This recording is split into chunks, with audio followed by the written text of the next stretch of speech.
Hello,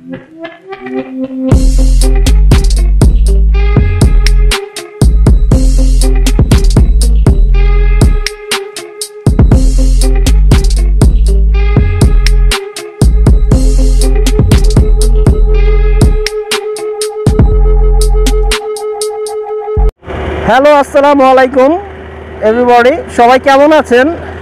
আশা করি সবাই ভালোই আছেন। সবার দিনকাল কেমন কাটছে, আপনারা কি করছেন সেটা অবশ্যই আমাকে জানাতে ভুলবেন না। তো ফ্রেন্ডস, আজকে আমি আমার নতুন ব্লগটি শুরু করছি। আসলে অলরেডি অনেক দূর চলে এসেছি, এখন স্টার্ট করলাম ব্লগটি। সো সেক্ষেত্রে আমি বলতে পারি ফ্রেন্ডস, আমি কিন্তু আজকে বেশ একটু লং রাইডেই যাচ্ছি আপনাদের নিয়ে।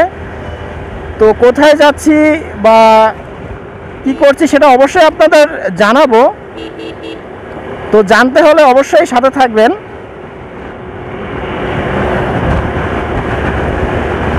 আজকের পরিবেশটা কিন্তু অনেক সুন্দর। আসলে যে ব্লগিং করার ক্ষেত্রে আমরা যে রাইডটি করার জন্য আসলে বেশ উপযোগী একটি পরিবেশ কিন্তু আজকে রয়েছে। সুতরাং সেক্ষেত্রে আমরা আসলে সেই হিসাব করেই বাসা থেকে বের হয়েছি।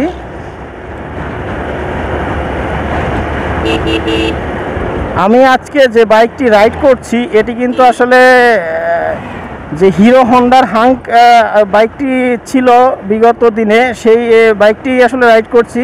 কারণ এখন আপনারা আসলে হিরো হন্ডার হাঙ্কটা আসলে পাবেন না, পাবেন হচ্ছে হিরোর হাঙ্ক। তো আমার খুব কাছের এক ছোটো ভাইয়ের সাথে আসলে আমি আজ রাইডটি দিচ্ছি। তার বাইকটি নিয়েই মূলত আমরা যাত্রা শুরু করেছি। তার এই যে বাইকটি আপনারা দেখতে পাচ্ছেন এটি হচ্ছে হিরো হন্ডার হাঙ্ক।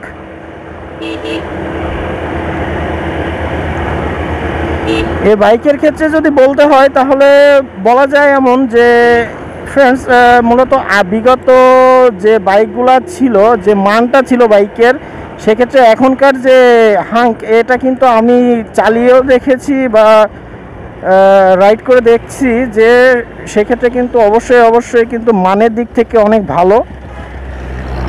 এখনকার হাঙ্ক বা এক্সট্রিম সিরিজের যে এক্সট্রিম বাইকটি আছে এখন, সে তুলনায়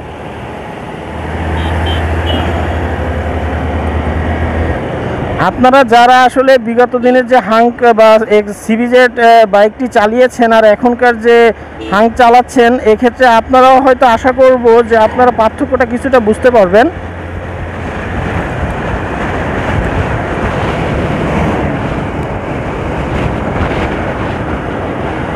আমার সাথে আপনারা এ বিষয়ে একমত কিনা সেটা অবশ্যই জানাবেন।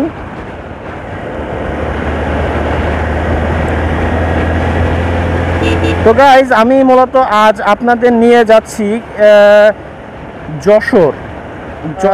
মূলত যশোরে কিছু বাইক রিলেটেড যে অ্যাক্সেসরিজ আছে, এই আপনারা সবাই আসলে বিগত দিনেই আগে থেকেই জানেন যে যশোরে কিন্তু বাংলাদেশের ভেতর বাইক অ্যাক্সেসরিজের দিক থেকে বেশ প্রসিদ্ধ একটি স্থান।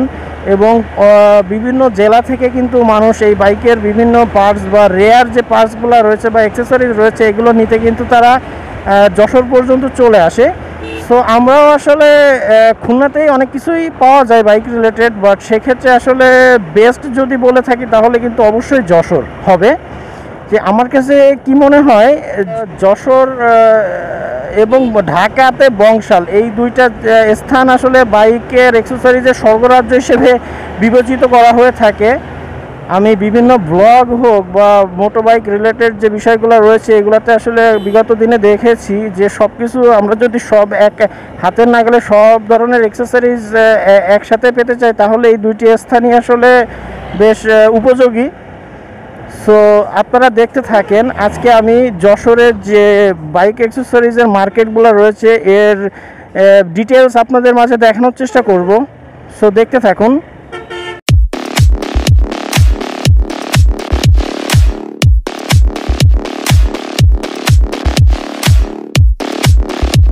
এই যে রেল ক্রসিংটি পার হলাম, সেক্ষেত্রে কিন্তু আমি অবশ্যই সচেতন ছিলাম এবং দুপাশে আসলে ভালোভাবে পর্যবেক্ষণ করে কিন্তু পারটা হয়েছি।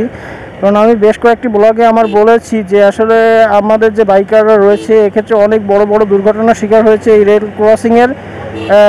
রেল ক্রসিংয়ে। এমনকি তাদের প্রাণহানি পর্যন্ত ঘটে গিয়েছে।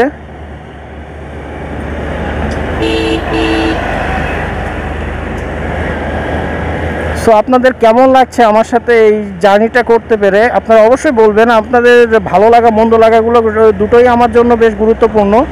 সুতরাং আপনারা যদি আপনাদের যে আমার যে ব্লগিংয়ের ক্ষেত্রে নেগেটিভ যে দিকগুলো রয়েছে আপনাদের কাছে মনে হয়েছে, সেগুলো যদি আপনারা আমাকে জানিয়ে থাকেন তাহলে কিন্তু অনেক বেশি উপকৃত হব আমি, কারণ সে ভুলগুলো কিন্তু আমি শুধরে নিতে অবশ্যই চেষ্টা করব।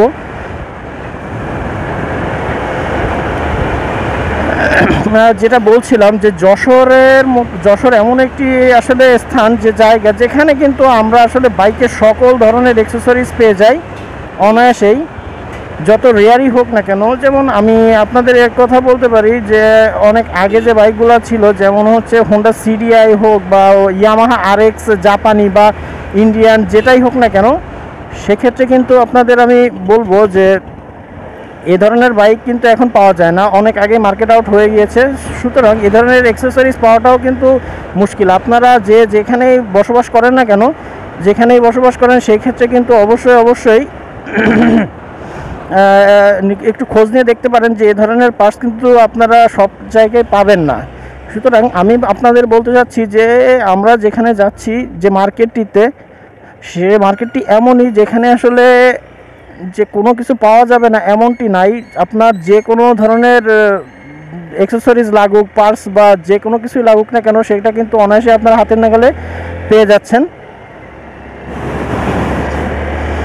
সো অনেক দিন পর আসলে আপনাদের নিয়ে কিন্তু একটি মোটামুটি বেশ একটা লং রাইডই দিচ্ছি। সো সেক্ষেত্রে আমি কিছুটা এক্সাইটেডও আছি। আবার ফ্রেন্ডস, বাইক রাইড করার সময় কিন্তু কখনো এক্সাইটেড হওয়াও যাবে না, এটা কিন্তু অনেক বড় বিপদ ডেকে নিয়ে আসতে পারে। সে বিষয়ে আপনারা অবশ্যই অবগত রয়েছেন। আর আমি যে ব্লগগুলোতে বিগত ব্লগগুলোতে আমি আপনাদের বলেছি যে সকল সেফটি গার্ডস পরে কিন্তু আপনারা বাইকটি রাইড করবেন।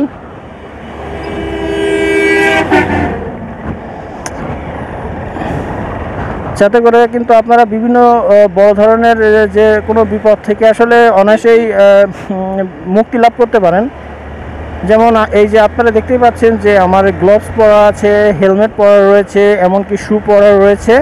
তো ফ্রেন্ডস, বাদ বাকি আর যে জিনিসগুলো রয়েছে যেগুলো আসলে সেফটি গার্ডস হিসেবে বিবেচিত, সে বিষয়গুলো কিন্তু আসলে আমার সব পূর্ণাঙ্গভাবে ফুল সেট কিন্তু নাই। তো অনতিবিলম্বে কিন্তু ফুল সেট অবশ্যই আমি নেওয়ার চেষ্টা করব।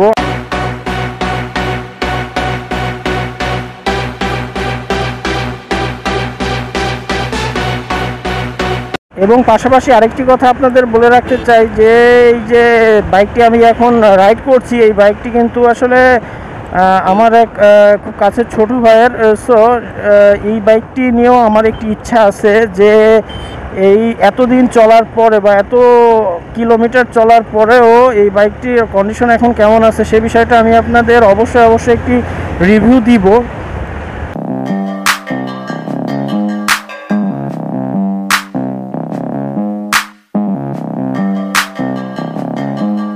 তো ফ্রেন্ডস, আপনাদের কেমন লাগছে আসলে আজকে রাইডটি দিতে অবশ্যই জানাতে ভুলবেন না।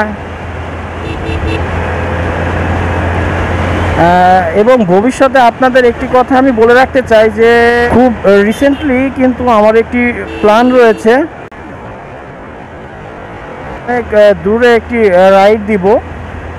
আপনারা সবাই দোয়া করবেন যাতে আমি খুব দ্রুতই আসলে সব সেট আপগুলো করে ফেলতে পারি এবং আপনাদের নিয়ে রাইডটি দিতে পারি। হয়তো যে কথা বলবো আপনারা হয়তো বিষয়টা বিশ্বাস করবেন কিনা জানি না, যে বাইক যেটা আমি এখন রাইড করছি, বাইকটি যে এত সুন্দর স্মুথলি আসলে চলছে সেটা আসলে বেশ অবাক করার মতো বিষয়। কিন্তু খারাপভাবে আসলে এই যানবাহনগুলো চালায়, তাতে করে আসলে আমরা যারা বাইকার আছি এরা কিন্তু অনেক বড় বড় প্রবলেমের সম্মুখীন হয়ে থাকি।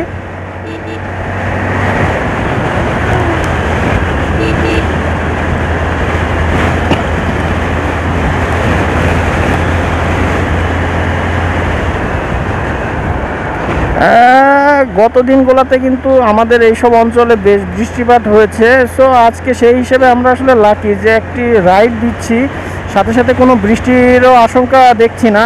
সো অনেক বেশি রৌদ্রোজ্জ্বল পরিবেশ রয়েছে, এটি আসলে খুবই আনন্দ দিচ্ছে রাইডের ক্ষেত্রে।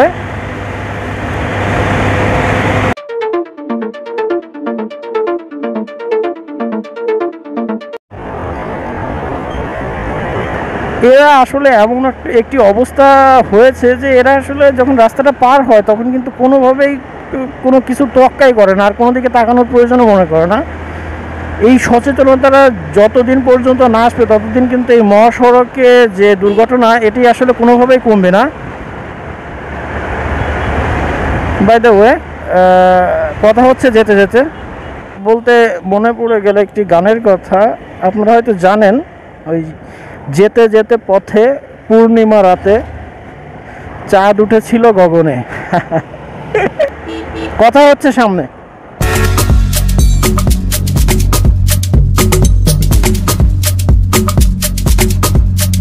আপনারা যাই বলেন না কেন, আমি কিন্তু বেশ কয়েকদিনে আসা হয়নি এদিকে, তবে এদিকে রাস্তার কাজ চলছিল, এখন কিন্তু বেশ কমপ্লিট হয়ে গিয়েছে রাস্তার কাজ। তো সেক্ষেত্রে আমি বলতে পারি অসাধারণ, কিন্তু বেশ দারুণ পরিবেশটা সুন্দর না ফ্রেন্ডস? রাস্তার পরিবেশের কথা বলছি। কি চা খাবেন? আমি কিন্তু চা খেয়েছি একটু আগে, আপনারা যদি খেতে চান তাহলে বলতে পারেন।